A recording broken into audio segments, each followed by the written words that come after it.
Et je me disais que quand même le foot américain c'est comme du rugby mais déguisé en CRS. Sauf que le ballon rebondit un petit peu moins bien qu'un gilet jaune. Avec Willy Rovelli, Arnold Derek et sa tribu sur France Bleu, on n'est pas à l'abri de faire une bonne émission. Bonjour la France, bonjour Arnold, c'est Willy. Personne dans le monde, Et oui, Arnold et Willy, bien sûr. Alors je sais que cette intro, c'est un hommage à Marc Lévremont, notre invité de ce midi, parce que je sais qu'il chantait souvent ce truc avec ses équipiers avant un match, façon AK. Personne dans le monde ne marche de même pas. Tu le faisais. Voilà, il le faisait. Voilà, évidemment, pour effrayer évidemment l'équipe adverse, et ça ne marchait pas du tout. Alors aujourd'hui, mes amis, nous sommes réunis ici pour développer ensemble le thème bouleversant de Et si c'était l'année du 15 de France de rugby? Écoutez, je ne sais pas si ça sera l'année. En tout cas, pour le 15 de France, quoi qu'il arrive, c'est déjà la quinzaine.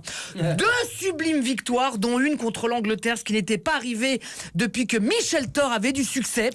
C'est dire si ça date. C'est pour ça que Harry et Meghan se sont barrés au Canada. Ils ont eu honte.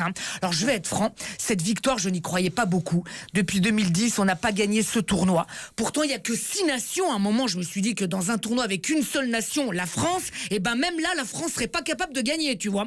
Non, je l'avoue, je m'attendais à ce que les Français perdent et qu'après ils nous sortent des excuses à la con, parce que nous on est forts en excuses à la con, on est même les meilleurs. On a l'impression que les sportifs de haut niveau improvisent leurs excuses, mais pas du tout. En fait, ils les ont apprises en allant au CFEC, le centre de formation d'excuses à la con. Voilà, c'est pour ça. Les plus forts d'ailleurs, ils sont au tennis. T'as vu, l'autre jour, Gaël, mon fils, a dit: j'ai perdu au tournoi d'Australie parce que la mort du basketteur Kobe m'a rendu très triste. Eh ben c'est bien. Tu vas voir que si Paume Roland Garros, il dira que c'est parce qu'il s'est toujours parmi de la mort de Michou, tu verras. Moi, je suis comme beaucoup, je soutiens la France dans de grandes occasions. La dernière fois, j'avais soutenu à fond l'équipe de France de volley qui est allée jusqu'en demi-finale de l'Euro face à la Serbie, t'en souviens? J'étais là devant ma télé. Allez, Grand Corva, allez, Grevenikov, allez, Grand Vorka, que des joueurs avec des noms de meubles Ikea.